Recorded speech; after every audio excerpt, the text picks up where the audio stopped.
নমস্কার বন্ধুরা, আরও একটা নতুন ভিডিওতে আপনাদের স্বাগত। আশা করছি আপনারা ভালো আছেন, আমিও অনেক ভালো আছি। আজ একটু অন্য রকমের ভ্লগ নিয়ে হাজির হলাম। তো দেখেই বুঝতে পারছো, একটা মস্ত কাঁঠাল নিয়ে বসে পড়েছি।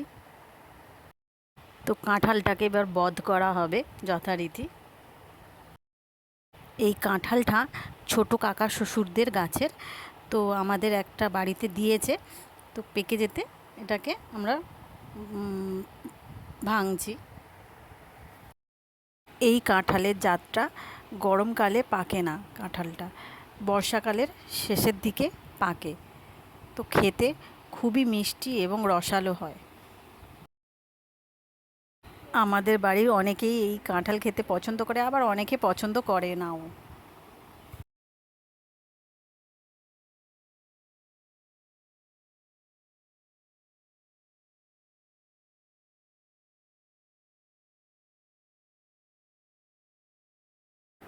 দেখো কতটা পরিমাণ কাঁঠাল বার হয়েছে। তো কে কে খাবে চলে এসো।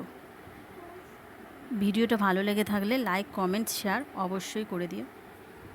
আর তো আজকের